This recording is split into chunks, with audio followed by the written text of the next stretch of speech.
Olá pessoal, sejam todos bem-vindos. Nesse vídeo nós vamos falar da análise fundamentalista da empresa WEG. A gente vai utilizar como base o ano de 2020, mas o quarto trimestre ainda não foi apurado. Então fiz uma projeção utilizando os 3 primeiros trimestres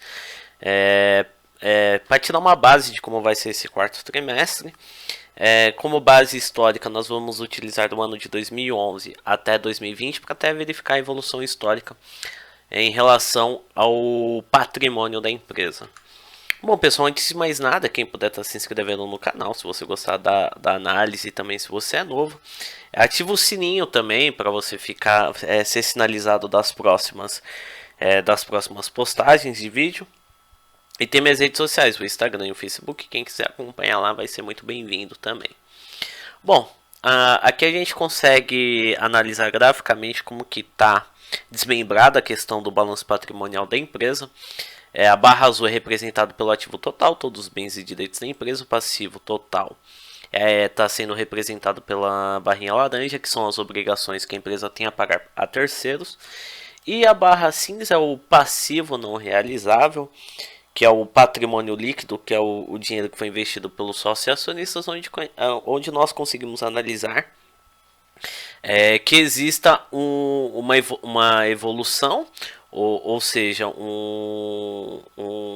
uma valorização do capital investido pelos sócios e acionistas no decorrer do tempo, ou uma desvalorização, né?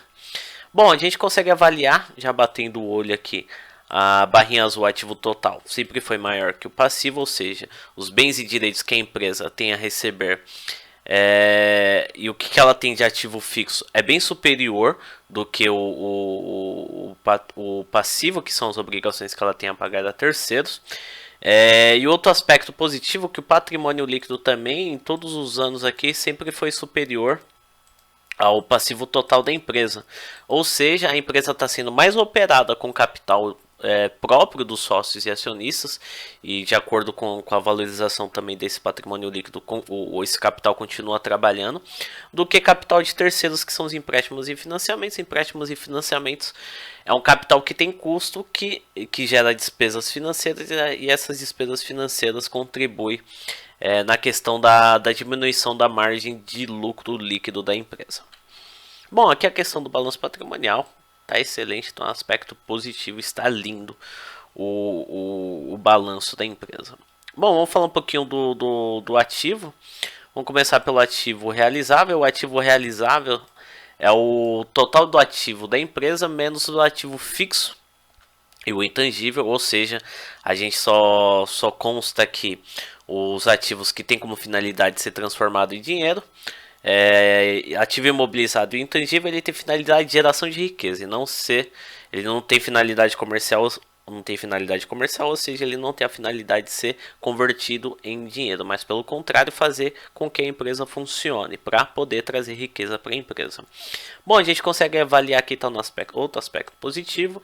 A questão do ativo realizável da empresa vem crescendo período após período, ou seja, os ativos da empresa que tem como finalidade ser transformado em dinheiro vem crescendo período após período, então há uma grande possibilidade de aumento de caixa futuro da empresa. Bom, falando em caixa, a gente consegue avaliar aqui a questão dos disponíveis da empresa, lembrando que a WEG é uma indústria. Geralmente a indústria tem pouco capital em caixa, né? Não é tão viável deixar capital parado. Os disponíveis estão sendo trabalhados para... dificilmente indústrias deixam o capital parado para deixar o capital trabalhando para poder trazer mais riquezas para a empresa. Bom, a gente consegue avaliar aqui que a questão do caixa da empresa veio aumentando de 2011 a 2016 e deu uma barrigada aqui de 2017 a 2020, diminuição do caixa dos disponíveis da empresa, mas aqui está no aspecto positivo também, por ela ser uma indústria, ela está sempre trabalhando o capital. Bom, aqui é o volume de clientes, ou seja, direitos que a empresa tenha recebido dos seus clientes no período de curto e a longo prazo. Bom, a gente consegue avaliar que vem no crescimento também. Então, isso aqui é um aspecto positivo também, que os direitos que a empresa tem a receber de seus clientes vem crescendo período após período, de 2011 a 2020. Então, Isso aqui a gente consegue criar uma projeção que vai entrar dinheiro futuramente para a empresa e esse volume vem crescendo período pós período. Bom, aqui a gente vai falar um pouquinho dos estoques da empresa. Os estoques são representados pela barra azul. A barra laranja é o total de vendas da empresa. Eu gosto de fazer essa comparação. O total de receita faz parte do demonstrativo do resultado do exercício, não do balanço. Mas eu gosto de comparar com algumas contas do ativo para verificar qual é a contribuição de algumas contas em relação ao total de vendas da empresa. Bom, a gente consegue avaliar aqui que a barra azul é os estoques.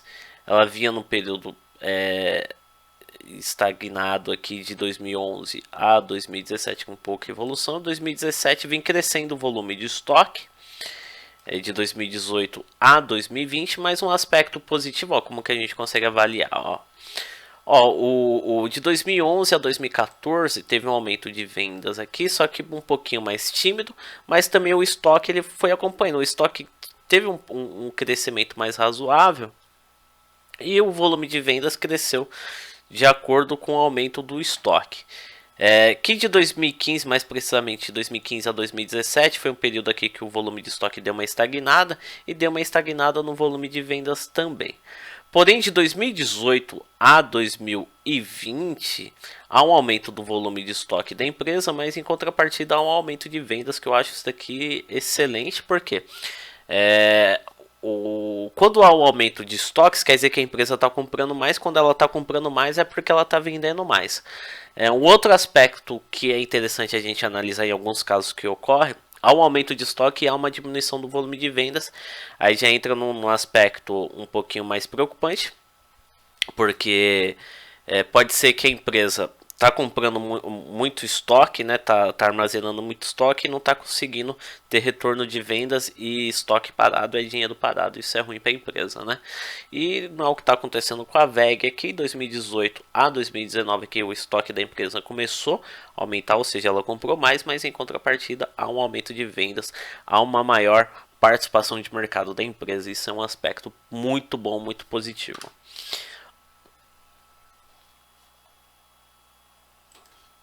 Bom, vamos falar um pouquinho do imobilizado. O imobilizado é outra conta do ativo que eu gosto de comparar com o total de vendas da empresa, para a gente verificar qual é a participação do imobilizado da empresa na evolução das vendas, né?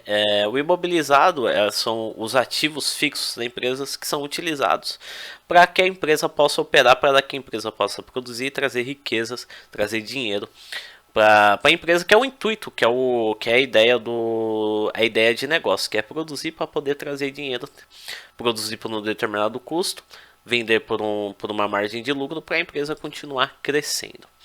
Bom, a gente consegue avaliar, tá no mesmo aspecto do estoque, né? Teve um aumento aqui teve um período aqui que teve um crescimento tímido do imobilizado e aumentou timidamente aqui a questão do estoque.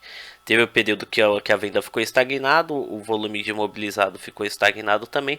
Porém, aqui de 2018 a 2020 há um aumento aqui, não tão forte assim, não tão grande assim do imobilizado, mas em contrapartida há um aumento de vendas. E eu acho esse critério muito positivo, que a empresa investiu no seu imobilizado, em contrapartida teve retorno de vendas da empresa. Bom, vamos falar um pouquinho do passivo. O passivo é o lado negativo entre aspas, né, que isso aqui são as obrigações que a empresa precisa pagar a terceiros, fornecedores, empréstimos e financiamentos, folha salarial, os impostos, né? Bom, eu gosto de fazer esse comparativo, passivo circulante versus o não circulante. O passivo circulante, que são as obrigações que a empresa tem a pagar no período de até 12 anos, está sendo representado pela barrinha azul. E as obrigações que a empresa tem a pagar a terceiros no período acima de 12 meses, ou seja, o período a longo prazo, está representado pela linha laranja. Já de princípio, eu gosto que o passivo circulante supere o passivo circulante, porque o ideal é que o menor volume de dívida da empresa esteja alocado no período de curto prazo e o maior volume a longo prazo, para a empresa ter tempo de fazer o seu estoque girar, gerar caixa para poder honrar esses compromissos com tranquilidade. Bom, vamos avaliar aqui. Bom, a barra azul em 2011, que é o passivo circulante, superou. Vou colocar um x porque não é o ideal, né? O passivo circulante superou o passivo não circulante. Novamente em 2012. 2013 o não circulante superou o passivo circulante. Novamente o circulante superou o não circulante, aspecto negativo. Aqui o 2015 o não circulante superou novamente, 2016 também, 2017 o circulante voltou a superar, 2018, nossa, praticamente o dobro aqui de circulante em relação ao não circulante, 2019 também, 2020 também. Praticamente aqui o passivo não circulante aumentou consideravelmente em relação as obrigações a longo prazo da empresa. Eu não gosto muito desse aspecto aqui, porque a empresa precisa de mais ela tem menos tempo para poder gerar a caixa e fazer seu estoque girar para ter dinheiro para honrar esses compromissos, e se a empresa traz esses compromissos com terceiros, acaba até se complicando. Mas no terceiro vídeo que nós falamos sobre o endividamento, está aqui na descrição do vídeo, quem quiser dar uma olhada. Também está muito interessante, que a gente fala só da questão do endividamento da empresa, e tem um outro vídeo falando sobre o DRE, os links estão aí na descrição. Bom, aqui a gente faz um comparativo de dívida bruta, que são os dois principais contas assim que a gente leva mais em consideração no passivo total da empresa, que é a dívida bruta e os fornecedores, né, que são que praticamente do passivo ou do passivo são as duas contas que praticamente fazem a empresa girar, que é a conta fornecedores, que ela precisa comprar matéria-prima para a construção dos seus produtos, e a dívida bruta, que é o dinheiro investido por bancos e financeiras, que tem um custo para um futuro crescimento, para investir nas operações da empresa, para que ela tenha uma evolução, tenha um crescimento. Investir em novas operações só com capital próprio não é o suficiente.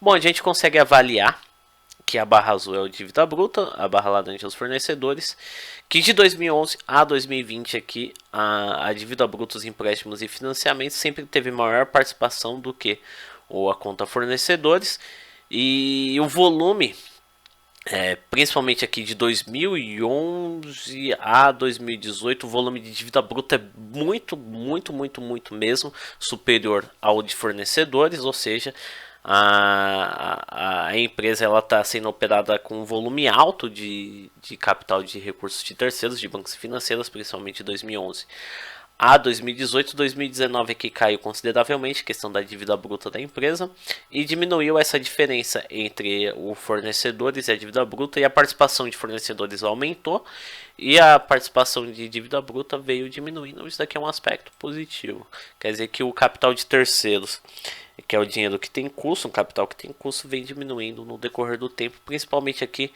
de 2015 a 2020. Bom, aqui a gente vê a questão do patrimônio líquido. O patrimônio líquido é onde o sócio e acionistas conseguem verificar que o capital que foi investido por eles houve valorização, que o investimento está sendo valorizado, né?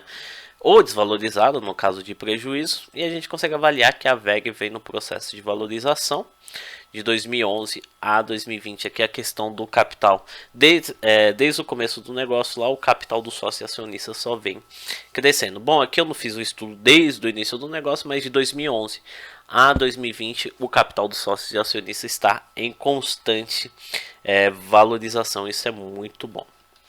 Bom, pessoal, espero que vocês tenham gostado. Quem puder estar se inscrevendo no canal, agradeço demais, já contribui muito para a continuidade do projeto. Quem puder estar se inscrevendo vai ajudar muito. Tem minhas redes sociais, o Instagram e o Facebook também. Quem quiser acompanhar lá vai ser muito bem-vindo. Bom, pessoal, espero que vocês tenham gostado. Um grande abraço, sucesso a todos. Até os próximos vídeos. Lembrando que a continuação da análise da VEG está aí na descrição do vídeo. A gente fala do endividamento e da DRE, que é o demonstrativo do resultado do exercício. Um grande abraço, até os próximos vídeos.